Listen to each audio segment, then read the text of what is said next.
नमस्ते छात्रों, जीआरएस परभणी इस यूट्यूब चैनल में आपका स्वागत है। आज हम पढ़ेंगे हिंदी सुलभ भारतीय कक्षा 8वीं। पाठ का नाम है मेरे रजा साहब। इस पाठ के लेखक है सुजाता बजाज। उनका जन्म 1958 में जयपुर राजस्थान में हुआ। प्रस्तुत पाठ में प्रसिद्ध चित्रकार सैयद हैदर रजा के बारे में लेखिका सुजाता बजाज ने अपने संस्मरण लिखे हैं। यहाँ रजा साहब के सर्वधर्म समभाव, मानव मात्र से प्रेम, युवा कलाकारों को प्रोत्साहन, उनकी जिज्ञासु वृत्ति, कृतियों के प्रति लगाव आदि गुणों को दर्शाया है। इस पाठ में एक सच्चे कलाकार के दर्शन होते हैं। तो देखते हैं पाठ। देखो, मेरे रजा साहब यानी कि सैयद हैदर रजा ये एक चित्रकार है और जो लेखिका है सुजाता बजाज ये भी एक क्या है, चित्रकार है। यानी कि एक चित्रकार ने दूसरे चित्रकार के साथ क्या किया है, एक चित्रकार ने दूसरे चित्रकार का संस्मरण लिखा है। देखो, 23 जुलाई सुबह सुबह ही समाचार मिला, राजा साहब नहीं रहे और ये सुनते ही मानस पटल पर यादों की एक कतार सी लग गई। देखो, लेखिका ने 23 जुलाई में सुबह सुबह समाचार उनसे मिला कि राजा साहब नहीं रहे, कि राजा साहब अब इस दुनिया में नहीं रहे और ये सुनते ही उनके मन पटल पर यादों की कतार सी लग गई। पिछले फरवरी की ही बात है।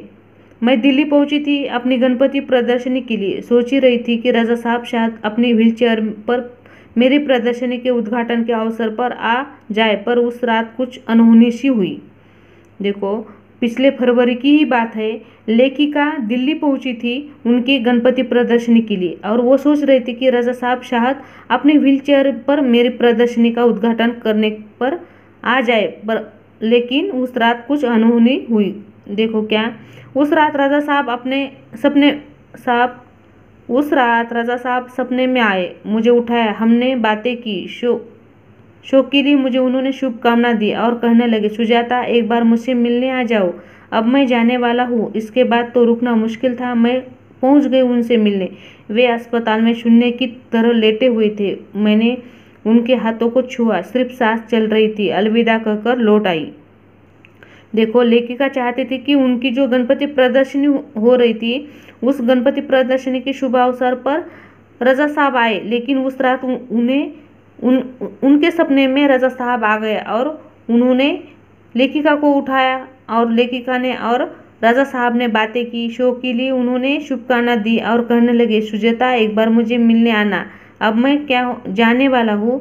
इसके बाद तो रुकना मुश्किल था। यानी कि लेखिका का रुकना मुश्किल था। वो रजा साहब को मिलने के लिए अस्पताल पहुँच गए और देखा कि उनकी सिर्फ सांसें चल रही है, वो शून्य की तरह लेटे हुए हुए।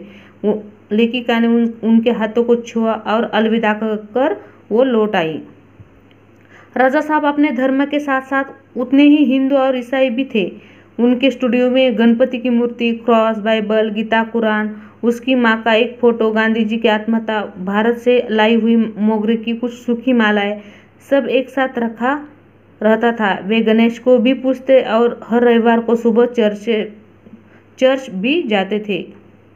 देखो, राजा साहब सर्व धर्म समभाव रखते थे और वो हर धर्म का क्या करते थे, आदर करते थे, इसलिए वो सभी धर्मों को पूजते थे। एक दिन जहांगीर आर्ट गैलरी में प्रदर्शन देखते हुए किसी ने कहा, अरे ये तो यशस राजा है। मैं एकदम सावधान हो गई क्योंकि मेरी सूची में उनका भी नाम था। मैंने उनके पास जाकर कहा, राजा साहब आपसे बात करनी है। वे देखते ही रह गए। उन्होंने मुझे इंटरव्यू दिया, बहुत सारी बातें हुई। अचानक मुझसे पूछने लगे कि आप और क्या क्या करती है। मैंने कहा, मैं कलाकार हूँ, पेंट करती हूँ। वे तुरंत खड़े हो गए और कहने लगे, चलो तुम्हारे काम देखते हैं। देखो, एक दिन लेखिका की जहांगीर आर्ट गैलरी के प्रदर्शनी में राजा साहब से मुलाकात हुई। उन्होंने लेखिका को इंटरव्यू दिया और उन्होंने पूछा कि आप क्या क्या करती है। तो लेखिका ने कहा कि मैं कलाकार हूँ, पेंट करती हूँ।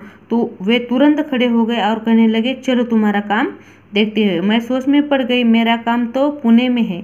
उन्हें बताया तो वो बोले, चलो पुणे। ताज होटल से सामने से हमने टैक्सी ली और सीधे पुणे पहुँचे। उन्होंने मेरा काम देखा और फिर कहा, आपकी पेरिस आना है, आपका भविष्य बहुत उज्जवल है। देखो, मैं सोच में पड़ गई, यानी लेखिका सोच में पड़ गई कि राजा साहब मेरा काम देखना चाहते हैं। फिर वो उनका काम कहाँ था? पुणे में थे। उन्होंने बताया कि मेरा काम कहाँ है? पुणे में है। तो उन्होंने बताया कि चलो पुणे। तो ताज होटल के सामने से उन्होंने टैक्सी पकड़ी और वो सीधे पुणे आ पहुँचे।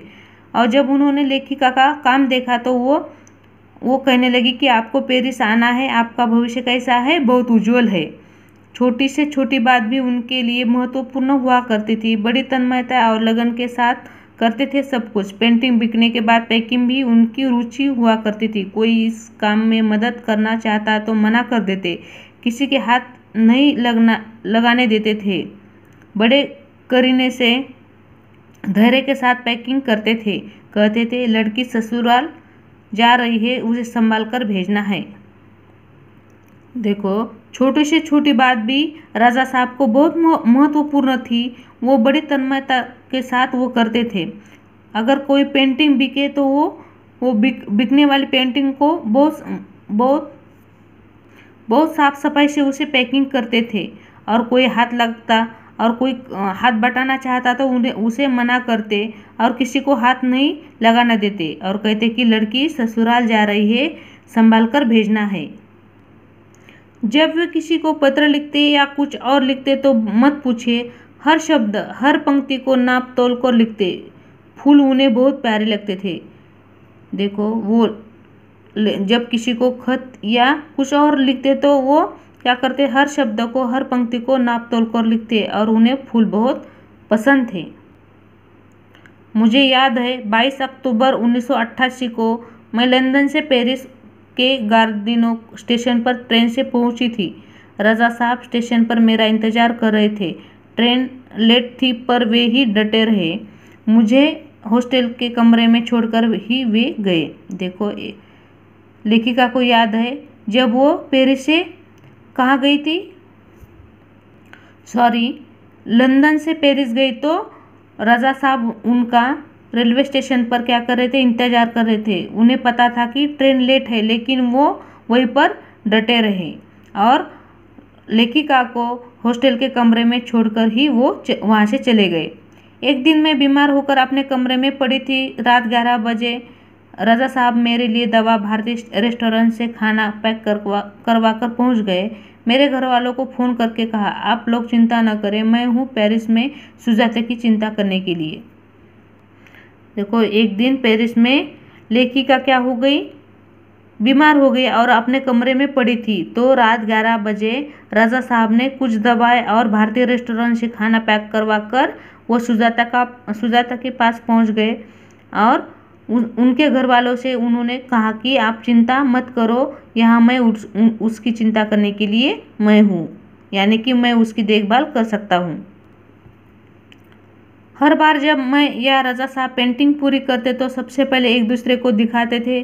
दोनों एक दूसरे के ईमानदार समालोचक थे। हमने मुंबई, लंदन, पेरिस और न्यूयॉर्क में साथ साथ प्रदर्शनियाँ की, पर कभी कोई विवाद नहीं हुआ। ये उनके स्नेह और अपनेपन के कारण ही था। देखो, जब लेखिका और राजा साहब पेंटिंग पूरी करते थे तो सबसे पहले वो एक दूसरे को दिखाते थे और दोनों ही एक दूसरे के ईमानदार समालोचक थे। उन्होंने कई बार मुंबई, लंदन, पेरिस और न्यूयॉर्क के साथ साथ प्रदर्शनियाँ की, पर कभी उनमें वाद नहीं हुआ। ये उनके स्नेह और अपनेपन का कारण था। हिंदी उर्दू तो हमेशा से ही बहुत अच्छी रही है उनकी। अंग्रेजी, फ्रेंच भी वे बहुत अच्छी लिखते थे।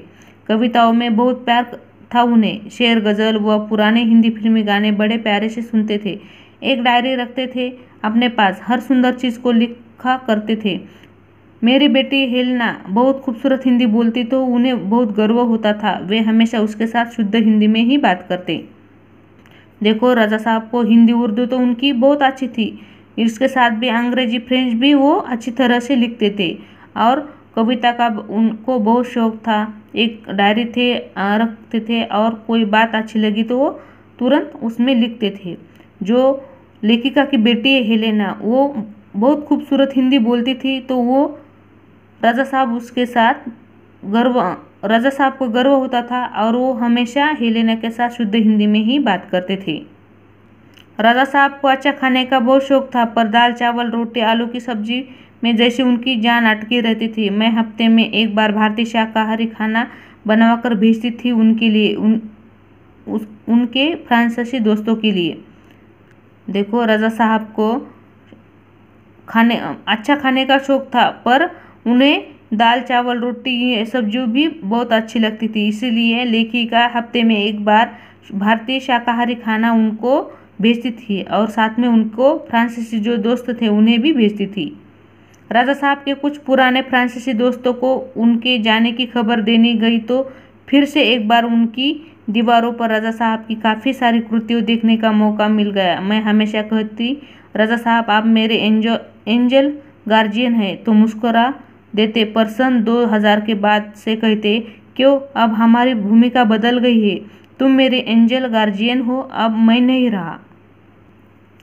देखो, जब राजा साहब चले गए तो उनकी ये खबर उनके मित्रों को, फ्रांसीसी मित्र को देने के लिए जब लेखिका पहुंची तो फिर से एक बार उनके दोस्तों की दीवार पर राजा साहब की काफ़ी सारी कृतियाँ देखने का मौका उन्हें मिल गया। हमेशा क्या लेखिका कहती थी, राजा साहब को कहती थी कि आप मेरे क्या है, एंजल गार्जियन हैं। वो तो राजा साहब मुस्कुरा देते, पर सन 2000 के बाद से वो कहने लगे कि अब हमारी भूमिका बदल गई है, मैं तुम्हारा एंजल गार्जियन नहीं, तो तब तू ही मेरी एंजल गार्जियन बन चुकी हो, ऐसा वो कहते थे। इसी तरह आज हमने 8वीं पार्ट मेरे राजा साहब का अध्ययन किया।